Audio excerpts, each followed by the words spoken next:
love Jesus Christ and I love Jesus's church. Now, I don't know your backstory. I don't know your journey, especially as it relates to the local church.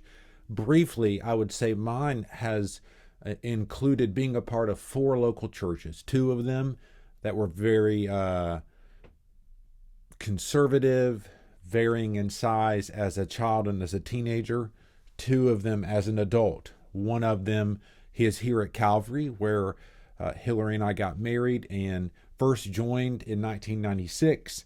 The other is a church just to the county north of us in Harris County, Georgia, where some of you may live. In fact, where I live now, and served there for almost 10 years. And so those 4 churches together, for me, have been a place of nurturing. It's been a place where I've found community.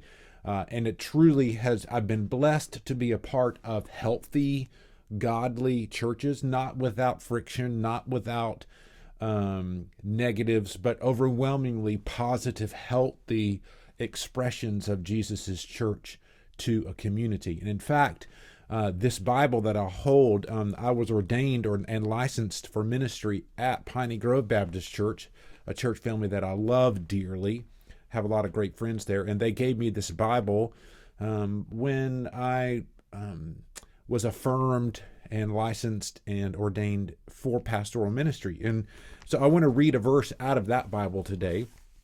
In Ephesians chapter 4, it says this in the first few verses. As a prisoner for the Lord, then, I urge you to live a life worthy of the calling you have received.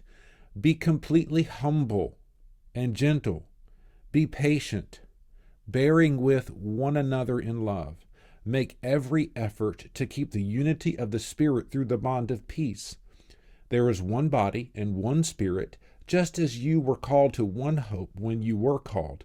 One Lord, one faith, one baptism, one God and Father of all, who is over all and through all in all. We did a whole sermon series on this chapter, forged as one, and we kind of use this verse as a catapult or a springboard. One Lord, one faith, one baptism. You could go to the website and check out Forged as One, or even in this week's blog post, there's a link to Amazon where we took that whole sermon series and converted it into a book if you'd rather read it. In fact, it's free on Kindle. We're not trying to make any money off of it, just wanting to resource Jesus and Jesus's church. So the important thing I want us to see, though, that we're reminded of in this church is, whose church is it? It's Jesus's church, and it's an expression of his love centered around one Lord, one faith, one baptism, one hope. I love my church, but oftentimes I think we emphasize the my part of that, and it's a natural tendency for us to have like some sense of ownership, and when we feel like we belong, that then translates into this is my church. So I'm not saying it's wrong at all to say I love my church. I do. But we also need to be reminded of whose church it is. This is Jesus's church. Oftentimes, a local church specifically, or even a network of churches, whether that be a denomination or some other group of churches, can experience friction when we allow this sense of ownership to translate it like into entitlement or into some sense of authority or bias or preference. And what the potential, I'm not saying we have done this necessarily, but historically what we have seen is we allow then some preference or bias to begin to elevate, or this sense of entitlement and ownership then to say, well, what I want or my way is what matters most.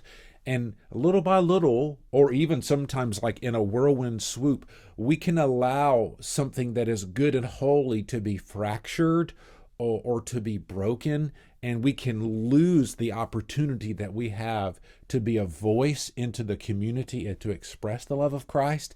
And instead, we can be like a sign that says, I don't want anything to do with that, because they do nothing but argue and bicker and complain with one another.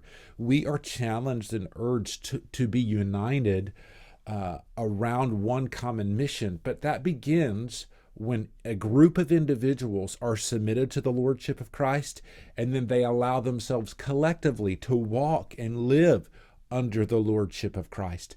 I love my church because it's Jesus's church. I love Calvary Baptist Church because we strive, we're not perfect, but we strive to live and love like Jesus loved.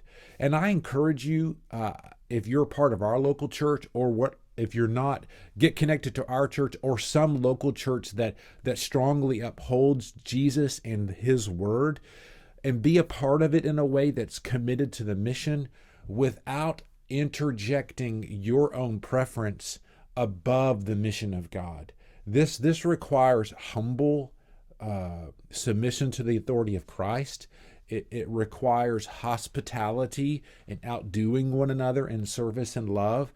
It requires that we make the teachings of Jesus be more important than the teachings of a leader. There's great danger when we elevate, well, the pastor, the man of God said, no, what does the word of God say? And if that pastor or that man of God ever says something that isn't consistent with what the word of God says, you don't need to follow that person.